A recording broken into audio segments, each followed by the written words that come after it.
This is Raythe from Raythe Reign. I'm an author of serialized gay romance fiction. Every week on this podcast, I'll be reading a chapter from one of my gay fantasy shifter serials called Dragon's Reign. I'll explain at the break how you can find out more about this story and others I write. So let's get to it.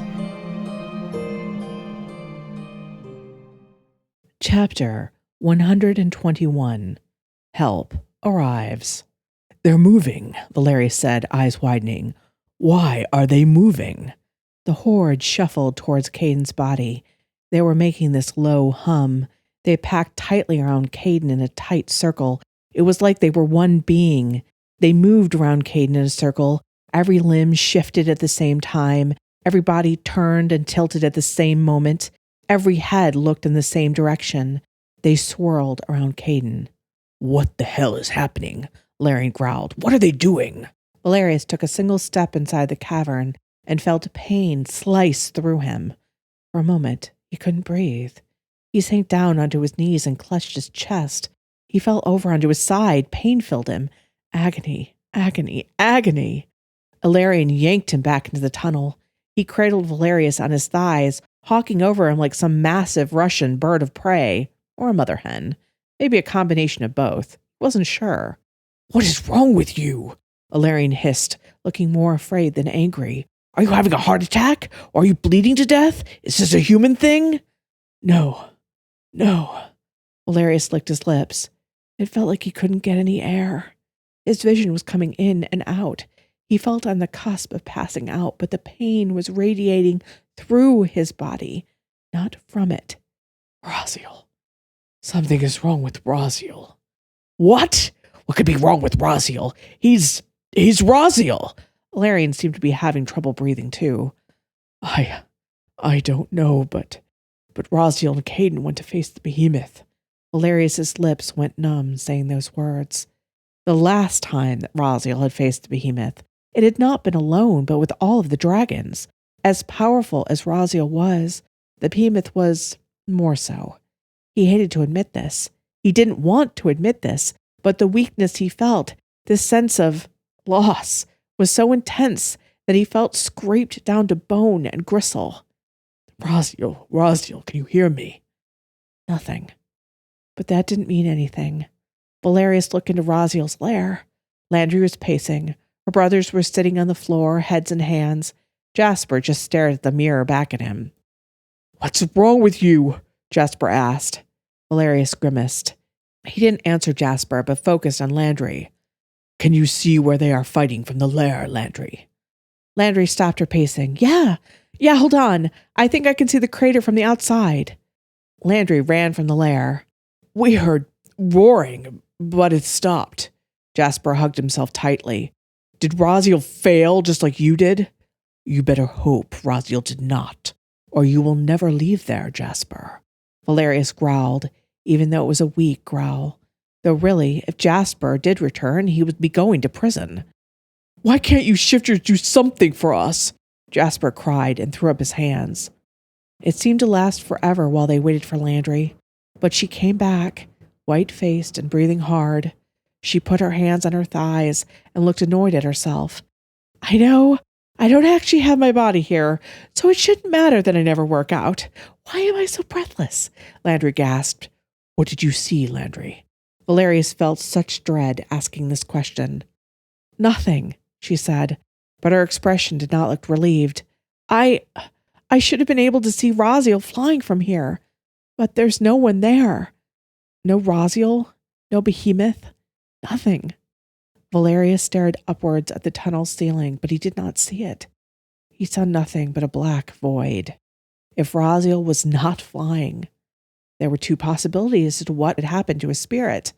The first was that Raziel was fighting the Behemoth on the ground, unlikely as that would eliminate Raziel's greater maneuverability. The second was that Raziel had been knocked out of the sky. And considering how Valerius felt, he thought the second was more likely. Raziel on the ground. Raziel bleeding, burned, broken. "I am not there with Raziel. My spirit is in pain, and I am not there. My spirit is alone." Valerian's expression was becoming more and more alarmed. He shook Valerius. "What is going on with you? You cannot do this now. We're so close. Caden needs you." Valerius blinked. Raziel was not alone. Caden was with him. Caden. Valerius rocketed upwards. He gasped as his whole body cried out in pain. He clutched Valerian's shoulder and gritted his teeth. "We have to get to Caden's body. Now," Valerius gasped. "Do you have a plan this time? Because I think we need one," Valerian said as he craned his head around the end of the tunnel. "What are they doing?" Valerius demanded, feeling dread fill him even more. "Still playing Ring Around the Rosie," Valerian reported. Valerius's eyebrows rose. "I didn't think you would know such a game." "I was in London during the last Black Death," Valerian answered with a shrug. Valerius shook himself. "The Black Death will seem like a cakewalk if we don't stop this. Your powers, Valerian, what are they?" Valerian frowned. "Why? Are any of them not fatal?" Valerius asked. "Are any of yours?" Valerian hit back. "No," Valerius grimaced. "Even if I was willing to have you gas them, Caden's body is in there. We'll kill him too." Valerian clenched his jaw. A vein throbbed in his right temple. "I could run in there and grab Caden." "Caden and Anwar were overwhelmed by a fraction of this amount of the horde," Valerius told him. "Then I shift as soon as I get inside of there, scoop Caden up, and then shift back, and we run." Valerian looked at Valerius's panting, gasping form. The blood he was losing had slowed to a trickle. That was the only good thing. "If we must run, I will find a way to do so," Valerius got out. Valerian's eyebrows rose. "Really? Because I think you are committing suicide if we count on you outrunning the horde." "Then what?" "Shh." Valerian slapped a hand over Valerius's lips as he stared down the tunnel from the way they had come. Valerian's much keener hearing and eyesight being triggered by something. Someone is there. Many someones. "The horde?" Valerius's voice was muffled under Valerian's hand. He didn't have the strength to pry it off. "No, finally! Where have you all been?" Valerian asked. Valerius saw several dark shapes materialize into the other dragon shifters. He almost let out a sob of relief. Esme and Anwar went in the lead. Despite being in the foul tunnels, she was still dressed in a soft blue gown and heels, while Anwar was still naked as the day. Tez and Kayla were holding hands, as Tez appeared terrified by all the dirt and grime, or maybe the tunnels were causing him to remember his time in the mines. Jahara and May brought up the rear. "What have you done to Valerius, Valerian?" Esme demanded as she took in his supine state. "He's bleeding. Oh my," Tez cried and covered his mouth with his free hand. "It's okay, Tez. This is Valerius. Nothing bad can happen to him," Kayla assured the gold dragon. If that were only true, Valerius thought. Anwar appeared stricken. Valerius saw guilt flow through the silver dragon king's eyes. He wanted to assure him that it wasn't his fault. They had all underestimated the behemoth, him most of all. "Let me see that." Jahara kneeled down beside him and looked at the gash in his leg. "This is bad, but it should have healed. Something is wrong here." That was truly the understatement of the year. Valerius bit down on the hysterical laughter that wanted to pour out of him. "Raziel is away, fighting the behemoth with Caden in the spirit realm." Valerius got out. Jahara ripped her flowing skirt and used that as a bandage around his leg, while the others stared at him in confusion. "Our spirits are only with us when they're in their lairs," Valerian explained. "Raziel had to leave there in order to fight the behemoth, so Valerius is, well, mostly human and mortal until Raziel returns to the lair." "What do you mean?" Anwar asked. "That Evren is locked in his lair?" "All of our spirits are stuck in their lairs," Valerian answered with a bitter grunt. "They're goddamn prisoners, because if they leave, we become like Valerius here, and they don't want to do that." "But Lana's never said that." Kayla's gaze turned inwards, and her gaze sharpened again. "But it's true." "Evren confirms." Anwar shook his head in disbelief. Valerius understood their shock and horror. He and Valerian had gotten a chance to accept it, and right now he wished Raziel were safe and sound in that lair, but the others still needed to wrestle with it. Only there wasn't time. "Raziel will be back soon, though, won't he?" Tez asked, the hand near his mouth fluttering nervously. I. Valerius grimaced as fresh pain washed through him that did not come from his body's injuries. Raziel went to fight the behemoth alone? May asked softly. Alone. Raziel and Caden are alone in there. They had no choice. The behemoth has Iolair in the spirit realm, Valerius explained and grunted as Jahara drew the bandage tight. I'm sorry, but we need you not to bleed to death before Raziel does return, Jahara apologized. Is Raziel returning? May asked, undeterred. Did you know that you can get some of my gay romance books for free? Every month, I have at least one book free to download, right from Amazon, so you can easily read it on any device. But these books can only be free for 5 days at a time. If you don't want to miss out, just sign up for my mailing list, and I'll send you an email whenever there's a free book available. The link to the sign-up form is in the description down below. May, how could you ask that? Esme glared daggers at her. Look at him, Esme. He's a step away from death, May said quietly. I'm just asking what we need to know. Pretending it's not happening won't make it false. I can see as well as you, May, Esme put a comforting hand on Valerius' shoulder. But sometimes we don't need to say what we see. But is Raziel coming back? Tez asked, eyes huge and bright with tears. I don't know. Valerius answered, and his voice cracked. If they don't stop Iolair from being assimilated, then Raziel will be next in any case because they are mates. Stronger with each other, weaker because of each other, May grimaced. They? You mentioned Caden, but how could Caden be in the spirit realm? Jahara asked. That is where all the souls of the humans who were taken over by the behemoth go. Jasper, Landry, and her brothers are all in Raziel's lair. I can see them. They were all looking out at him anxiously, including Jasper Hawes. Caden went with Raziel to try and save Iolair from the behemoth. They flew to the crater where they first faced off against it, Valerius said. Raziel cannot do this alone, May said, and her eyes met Valerius's. No, he agreed with her. No, it cannot. I take it that the chanting indicates where Caden's body is, since his soul is in the spirit realm? Anwar asked.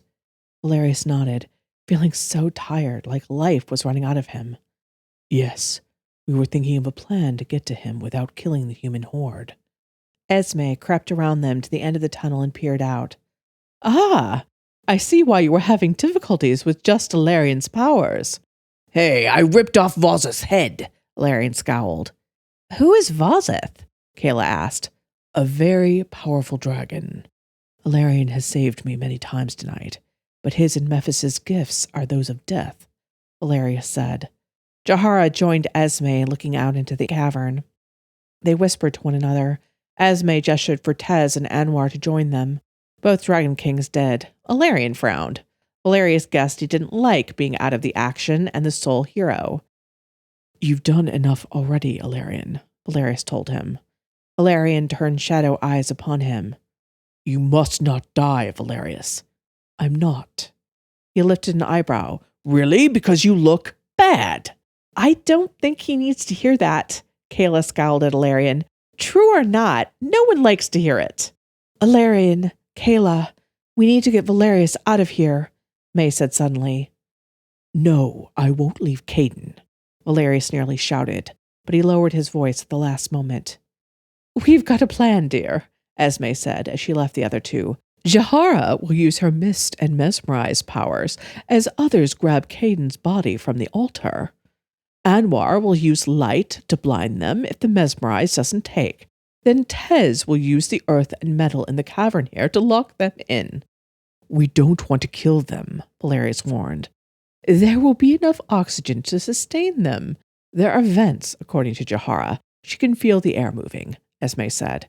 We just need to keep them from coming after us. I can form a water bridge at the pool like I did before. That will get us out of here, but then what? May asked. First things first, Esme said. I have the second thing, May said.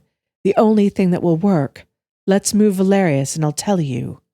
To Valerius's dismay, Alarion did pick him up in a bride carry, and they started hustling down the tunnel. He looked over Alarion's shoulder. Mist shrouded the air. Jahara stepped out into the cavern and said something musical that had him yearning towards her. The howl of the horde, though, showed they were not as impressed. There were suddenly bright blasts of light, so bright that Valerius had to shut his eyes, and he still saw flashes of it behind his eyelids.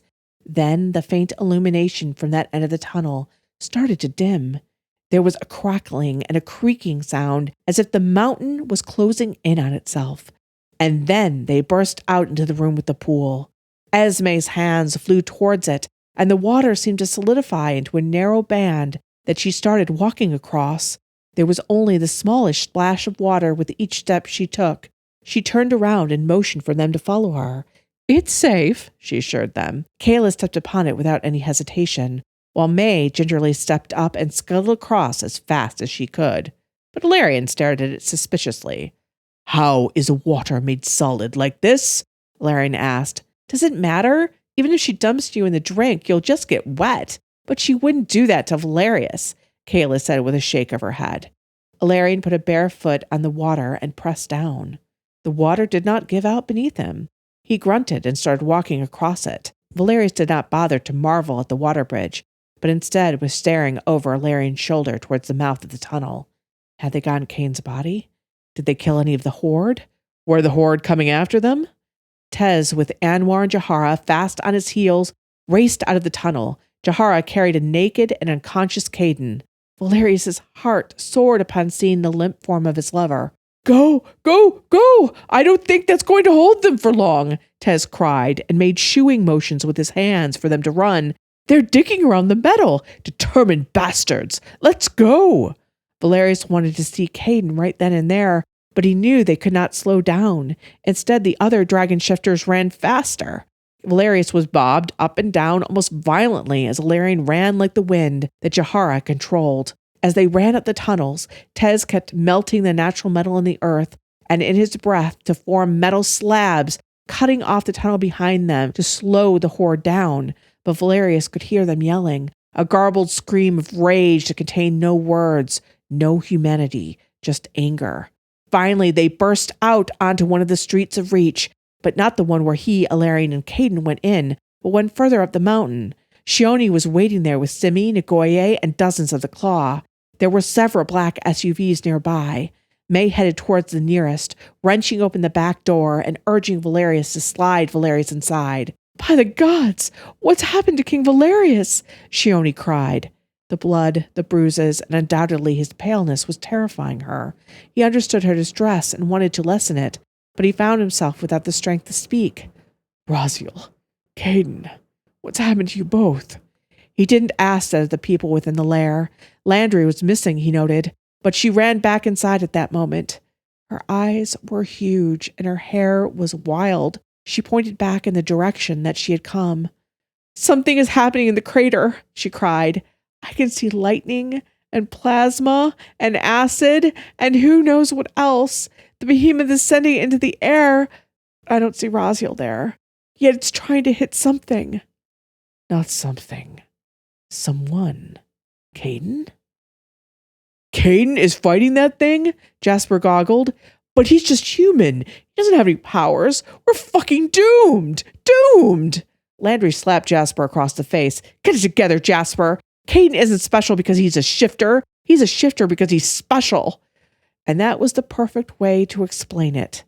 Valerius wished he had said that to Caden himself. He had glimpsed Caden's fear that he wasn't good enough to be a shifter, let alone the white dragon shifter. But he was. He had always been good enough. He was perfect for the role. Jasper blinked at her as one cheek flared red from her handprint. But he's still going to save us. I know Caden will do it. That's just the sort of person he is, Landry said. Valerius didn't have a chance to respond to her, as Alarion was surprisingly gently placing him in the back seat before sliding in himself by Valerius' side. Caden. Valerius got out and reached blindly for his mate's body. Jahara tenderly placed Caden in Valerius' arms. but it was not the comfort that he had thought it would be. Caden's head lolled lifelessly against his shoulder. Its mate's skin was cold and clammy. None of Caden's personality remained in what, to all intents and purposes, was a shell, or worse, a corpse.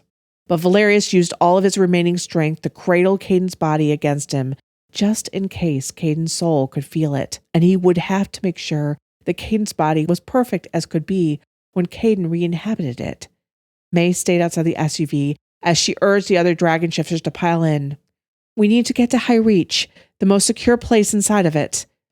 "We need to fight the Horde," Esme cried. "We can't leave the Claw to deal with it alone." May, though, shook her head. But then she was stretching her arms towards the metal door that shut the tunnel and sent a burst of powerful air towards it. It glowed red hot as she used one of her gifts to manipulate it. The door sealed shut. The Horde would have to batter their way through over 4 inches of metal. Valerius knew, though, that they could do it. With time. Then May turned around to face all the dragon shifters. Her expression was surprisingly serene, considering what she said next. "Don't you understand? There's only one way we beat the Behemoth and its Horde." Esme tilted her head, but understanding started to form in her gaze. "Oh, my. Yes, of course." How?" Tez asked, his gaze flickering between them. "Our spirits have to do what Raziel did," May said. "They have to leave their lairs and help Raziel destroy the Behemoth in the spirit realm." I hope you're enjoying Dragon's Reign so far. Dragon's Reign is free for you to enjoy, but not free for us to make. There is a whole team working with me for audio editing, artwork, graphic design, and custom music. Most YouTube channels and podcasts have sponsors and take ads, but because of the kind of content we make, we can't run ads or get sponsors. Instead, we have other ways you can support me and the team behind this gay romance audiobook. One easy way is to buy or borrow my books from Amazon. They are all gay romance set in alternative worlds with vampires or shifters and other magical beings. You may not know that even if you borrow books with your Kindle Unlimited subscription at Amazon, they are free for you, but they still earn us money. The books are published under the name Ex Aritare, which actually means Raythe in Romanian. And if you love audiobooks, you can get professionally narrated versions of every one of my books on audible.com. The link to my author page is in the description below, as well as to the first book of the series I think you'll really like. Thank you so much for your support. People like you enable me and the team to keep writing these stories of gay romance, magic, monsters, and true love, and producing this very fun podcast for everyone. Thank you.